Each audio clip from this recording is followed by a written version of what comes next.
Hi, I'm JT Engstrom. Thank you for joining the 3PL Summit hosted by FreightWaves. Joining me today is a special guest, Geoff Kelley, president of Nolan Transportation. Geoff, thank you for joining us. Thank you for having me. Appreciate it.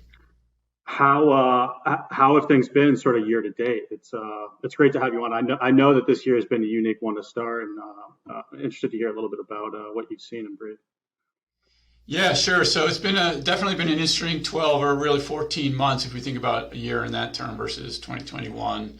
As we talked about before, I joined in February of 2020, having left a career of 20 plus years at UPS, and sort of preceded probably the most volatile time in really my entire tenure and probably most people's in the freight markets for sure, where shortly after joining in February, the markets basically just shut down, right?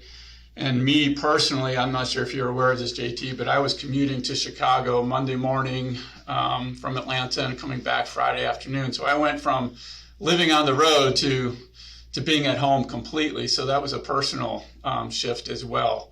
But it was actually really a great time here at NTG where we were able to really set our strategy out just before that all happened.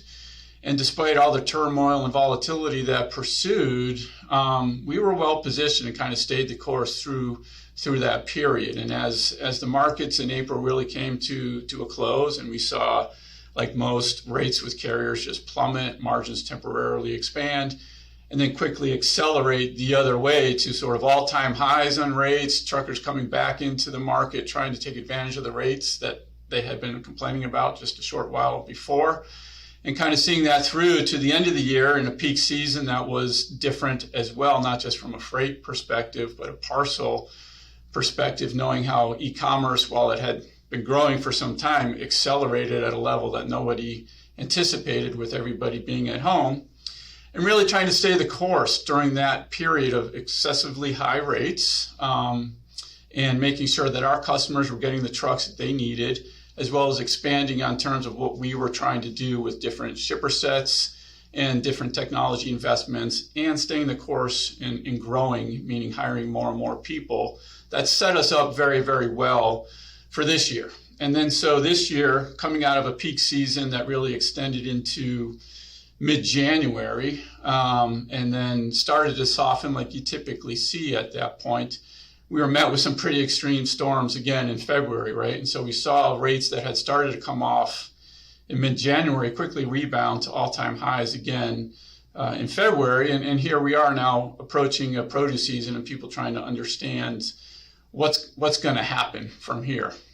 So it's been an exciting, interesting, dynamic environment to come into. I think we've been very successful here at NTG to survive and thrive, quite honestly, in that environment, continue to add to our team leadership-wise, invest in technology, which we can talk about more, setting us up better for the future, and just be in a position to handle whatever is thrown our way here over the next 3 months with produce season and then the second half of the year for 2021. Yeah, no, I appreciate that overview, and that's really awesome background for not only what's happened sort of year to date, but also what's kind of materialized throughout the 2020 period, which, as you noted, was obviously is a very unique one. You commented within your response that I want to underscore and parse out a little bit. So you actually joined Nolan in February of 2020, which is a really unique time to be starting a role of your sort. And so can we talk a bit about, like, in broader strokes, what it's like, understanding the significant amount of history you've had in the freight space, recognizing that, but also what is it like, starting a new role, leadership role of that sort, with the type of platform you're on, with Nolan obviously being a very large player in the space combined with Transportation Insight. What's it like starting a new role like that right ahead of as significant of an event as COVID has become? So yeah, joining in February 2020, obviously I could have never anticipated the change that was about to come. It was a significant change for me already, and having left a 20-year career at a very stable company in UPS, certainly had some recent experience with 5 years or so in the freight markets with Coyote. But I did join a very different business in that it was more of a startup still. It had become quite large but very, very rapid growth. So there was a lot in front of me to really tackle to try to help the business evolve to that higher level of professionalism and organizational strategic thinking to help take it to the next level.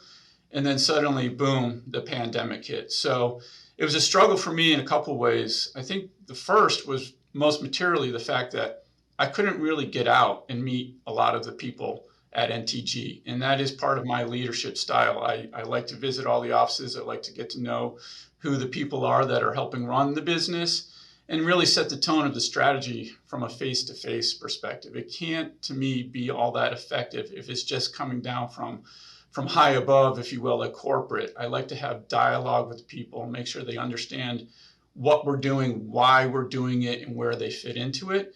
And obviously, that was a very difficult thing to accomplish working remotely. We did handle opening up the offices quite well over the summertime, leading into late November, again, when everything effectively got shut down. But that varied state by state. So we had to really leverage Zoom and platforms like this to try to communicate. But it's not ideal. I still believe being in the office is a much more effective way to operate. But we did succeed, and we did stay the course, as I suggested, in starting to implement some of our strategic imperatives and really make a difference in terms of how we go to market, how we segment our customers, how we segment our carriers, how we attack both of them, all of them differently and appropriately for who they are. And then also starting on our tech strategy to really take our system, FreightHawk, to the next level, to really drive not only internal efficiency and intelligence, leveraging the data, but better serving our external partners and shippers and carriers. So yeah, it's been a challenging year to execute all of that, but I think largely a very successful year. Yeah, I would think so. And from what I've been able to surmise, you guys have done a phenomenal job of navigating incredibly volatile and uncertain freight markets. So congratulations to your team for that. And obviously, that's all being done within a period of somewhat change or evolution upwards, if you would call it that. And so, could we talk a little bit about the technology strategy that I don't want to say implementing, but evolving to your point, and how you're also interlaying that with some new hires and upgrading talent and thinking about expanding the business and using that to drive enhanced value proposition to your customers. And we can talk about what that means not just today, but then into the future afterwards. Sure. Yeah, it really begins with a thorough diligence to understand what we've got and how well it works in accomplishing what it is that we're trying to do. And obviously, after a 10-year period or so, the technology that you started with probably isn't the technology that you want, just because it kind of develops very quickly and sort of less intentionally than perhaps you would have thought when you started. So we've started that kind of all over again and really taking a three-level view of things. How do we want to enable our internal people to do their jobs better, leveraging the technology so that they're efficient and quick, and leveraging the data to help them make better decisions. But ultimately, all that speed and intelligence has to better serve our shippers and carriers. So we're taking also the perspective of what does the technology do to create stickiness and efficiency for our shippers?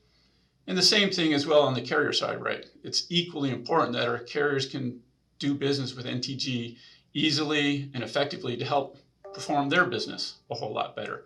So we actually have a lot of work underway to do all of that. We'll be talking more in the future about some of the investments we're making on that front, as well as just general scalability, making sure our systems can continue to grow with us. Security, it's no secret to anybody that hackers are on the loose, especially in the logistics space today, and really targeting a lot of us to do what they do in a nefarious way. So we want to make sure that we're protected and therefore protecting our shippers and carriers as well. We can't afford to be taken down. And really then getting those products. We want to make sure the tech that we're building actually creates value. I think it can be very easily a slippery slope where you think you're doing some pretty cool things, but at the end of the day, has there been any value created? So we're very intentional, beginning with me and all the other leaders. They're involved in the tech build. It's not our IT department kind of sitting inside their own little silo, developing a new product, hoping that it works and handing it off to us. It's a very collaborative approach internally. And I think that's critically important to have the development of the roadmap directly associated or interrelated with the market to then drive the the initiatives of IT and technology in total. And I know you all have done a phenomenal job with that. And I bring that up because sort of the follow-on question or subject for discussion is how have you seen that directly market-driven technology help you navigate these highly cyclical and or volatile, incredibly uncertain freight markets and support your customers in times of need? Yeah, it's hard, right? Everybody's trying to solve for the perfect pricing tool.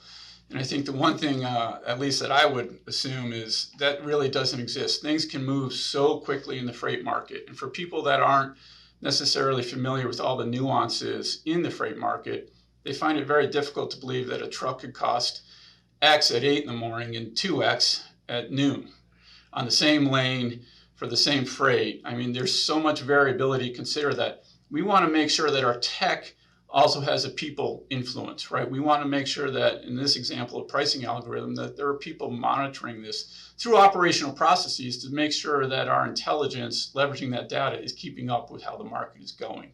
And also thinking longer term, right? Whether you're trying to cover a load for the day or for the next week, that you're thinking about that intelligently. So harmonizing the intelligence of the people operating as well as the intelligence of the system, but not relying on one versus the other necessarily. I think that sort of collaborative approach for tech and people is critical. Yeah, no, I completely agree, and I think the work you all have done collectively has been, from what I've heard from market and channel checks, has been incredibly robust and super beneficial to the end market users.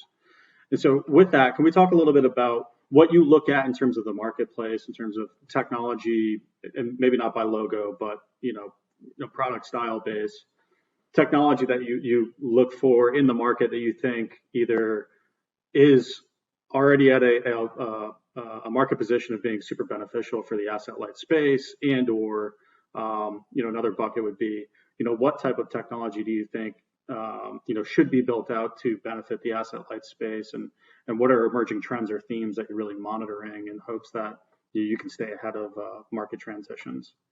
Yeah, so from a technology perspective in the competitive marketplace, we segment it into a couple different views. The first is those that aspire to be a pure digital broker, trying to have technology solve completely for matching shippers and carriers.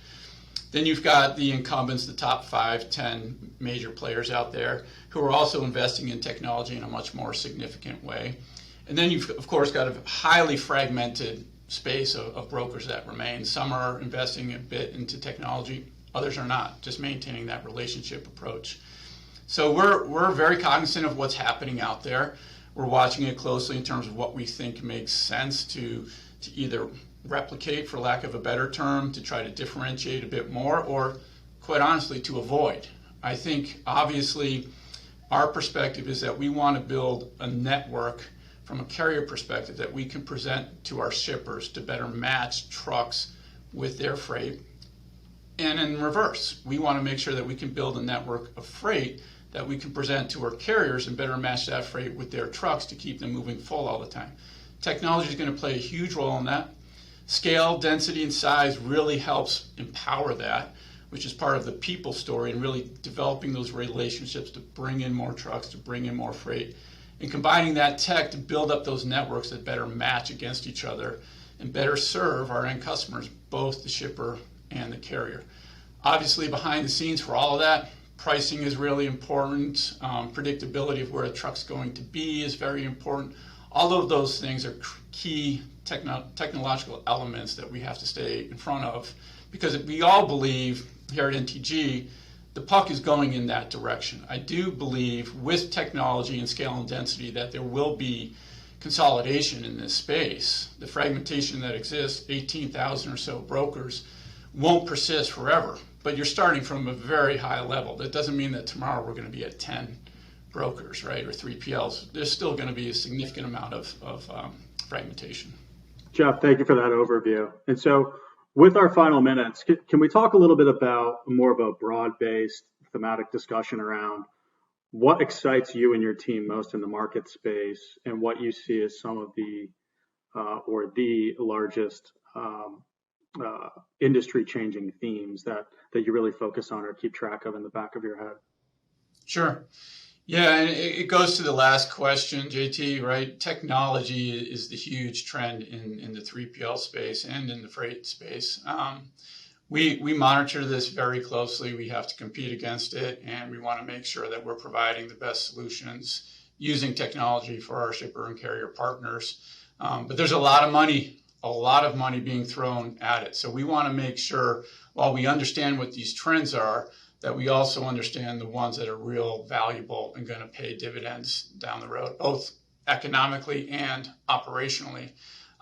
As well as really starting to get a bit more diversified in what our offering is. So you had talked a little bit about Transportation Insight earlier, and I really haven't addressed that, but our sister companies that provide that freight managed solution and that parcel solution for parcel optimization that we just acquired, Spend Management Experts with John Haber.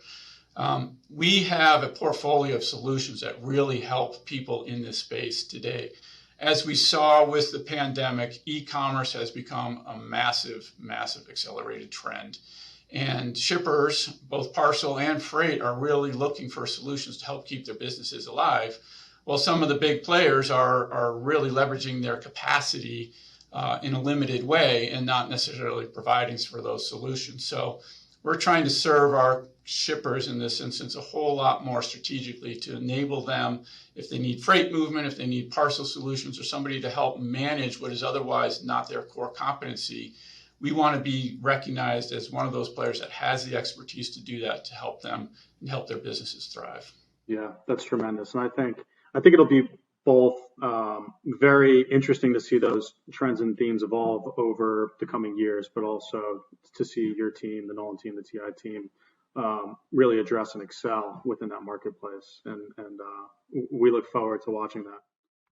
Great. We look forward to executing and hopefully impressing you as we go forward. Absolutely. And so with that, Geoff Kelley, with President of Nolan Transportation, thank you so much for your time. It's a pleasure to have you join us. I'm JT Engstrom with FreightWaves. Have a nice day, and thank you for joining 3PL Summit.